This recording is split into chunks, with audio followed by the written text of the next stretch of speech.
Welcome to the Two Beans in a Pod. Today, we're taking a deep dive into some truly pressing issues shaping our world.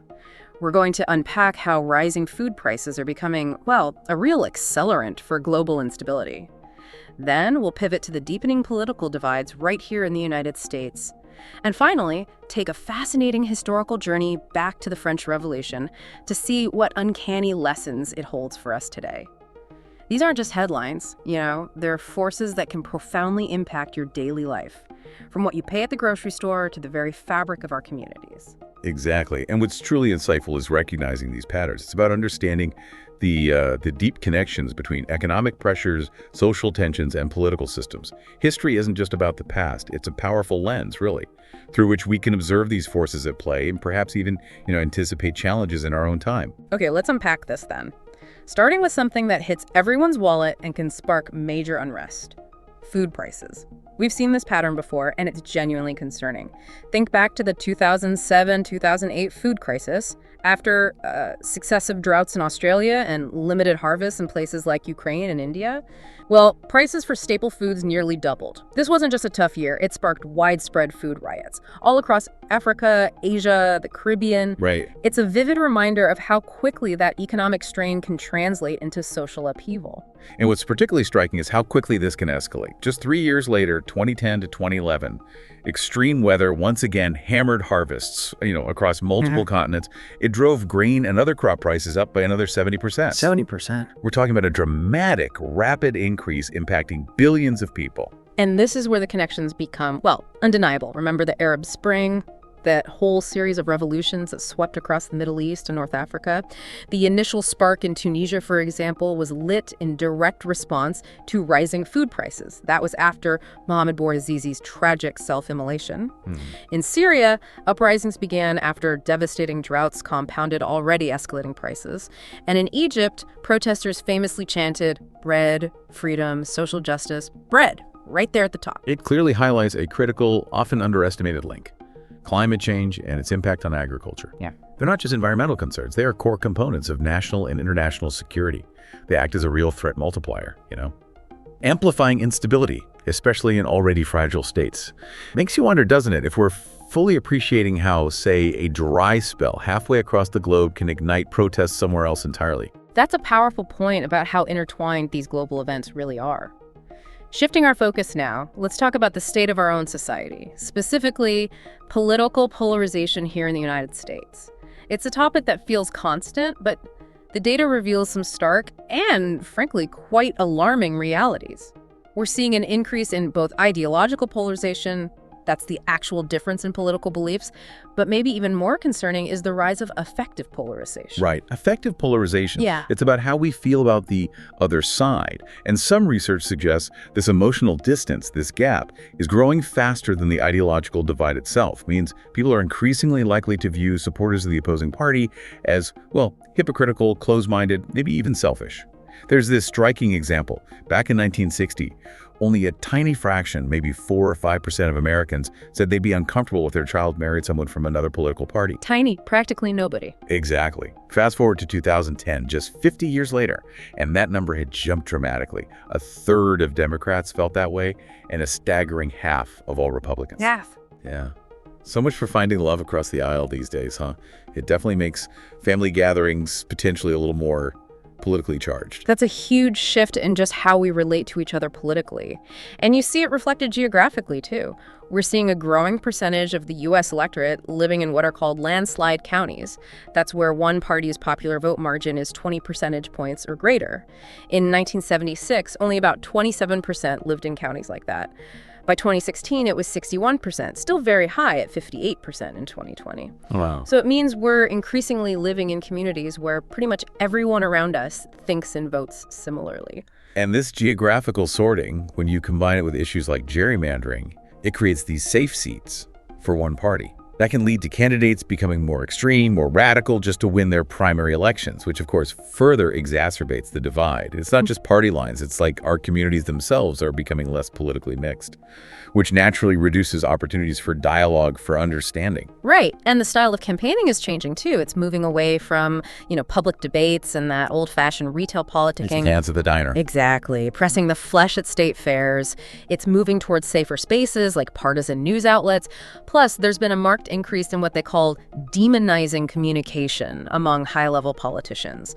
This kind of harsh rhetoric, it used to be more confined to commentators, maybe talk radio, but now it's coming directly from elected officials. And this leads us to think about, well, when political identity becomes so tightly wound up with every aspect of life, remember the differing attitudes towards COVID-19 responses. That was a stark example.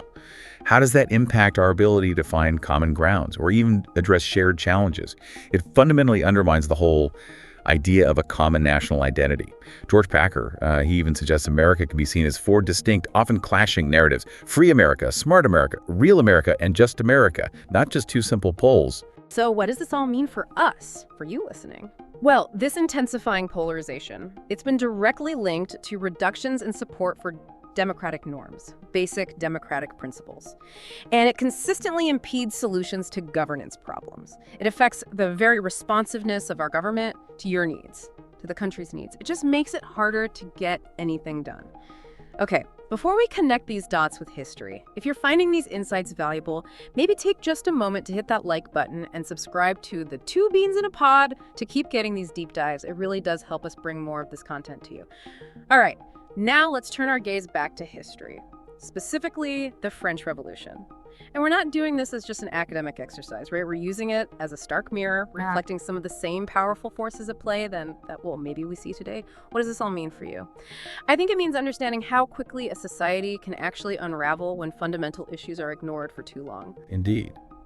If we connect this to the bigger picture, the French Revolution wasn't simply about a king and a queen. It was about the explosive collision of a massive economic crisis, these growing demands for equality, and the sudden emergence of public opinion that basically forced a reckoning.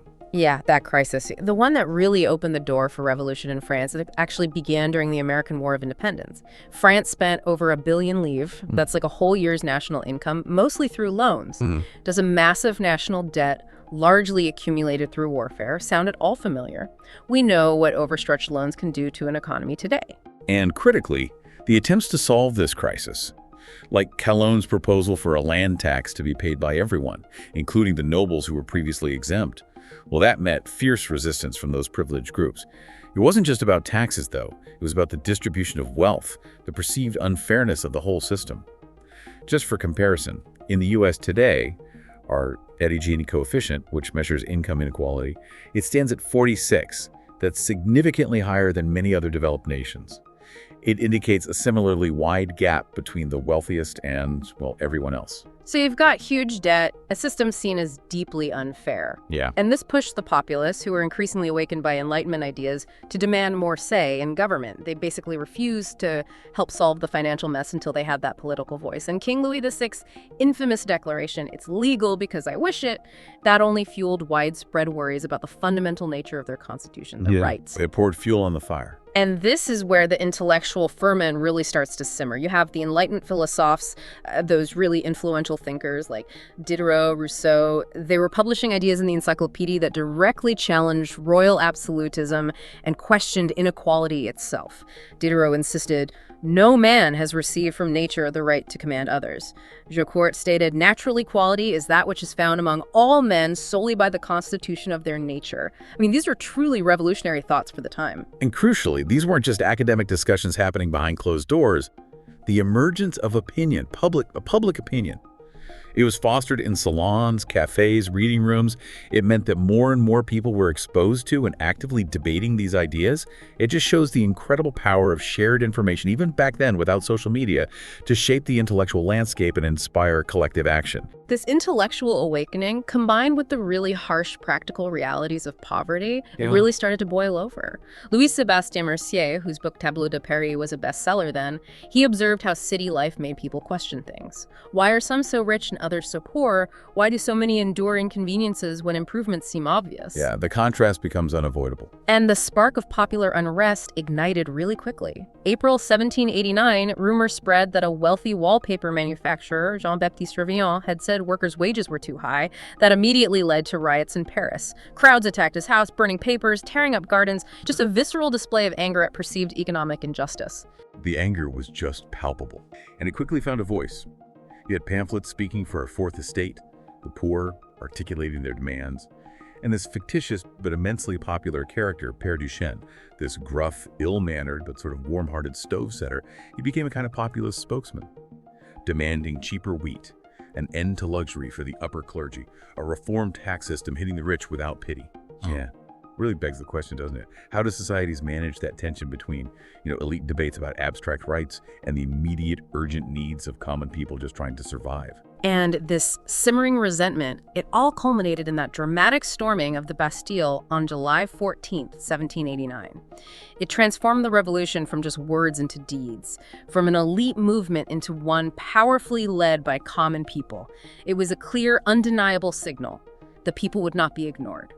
So then the National Assembly famously created the Declaration of the Rights of Man and Citizen, promised liberty and equality for all. But even with such grand declarations, actually implementing these ideals, that proved incredibly challenging, full of contradictions.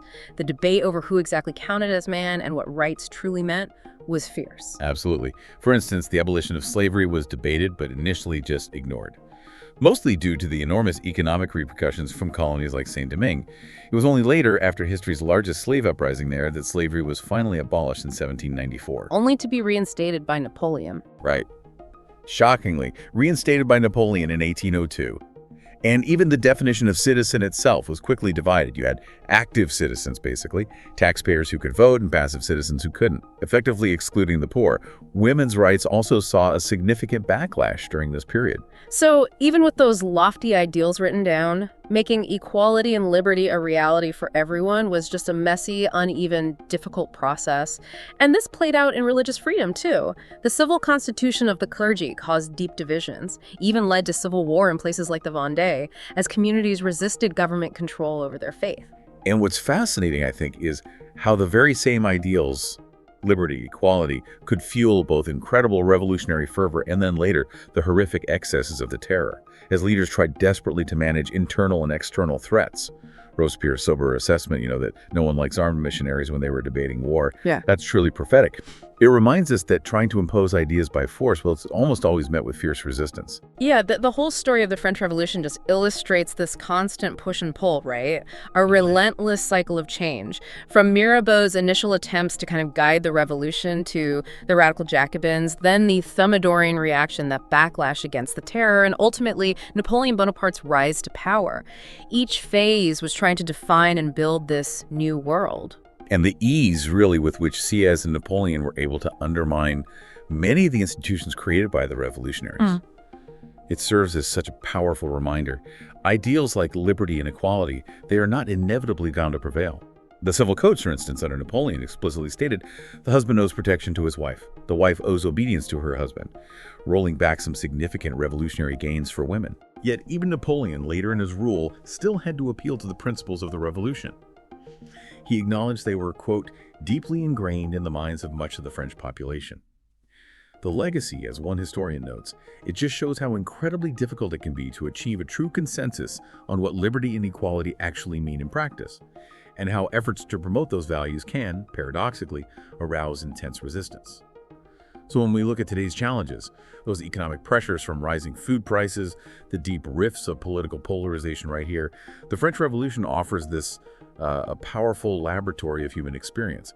It shows us how profoundly interconnected economic stability, social justice, the spread of ideas, and democratic principles truly are. It really begs the question, are we paying enough attention to the subtle shifts happening in our own society? Shifts that in the past have led to such dramatic and, frankly, unforeseen consequences. What quiet currents might be flowing beneath the surface today? Absolutely. Understanding these deep historical dynamics is just crucial, I think, for navigating our own complex world and making sense of the headlines. If you've enjoyed this deep dive, please do hit that like button and subscribe to the Two Beans in a Pod so you don't miss our next episode. Thank you for listening to Two Beans in a Pod. If you are interested in the book, please order it from the link below.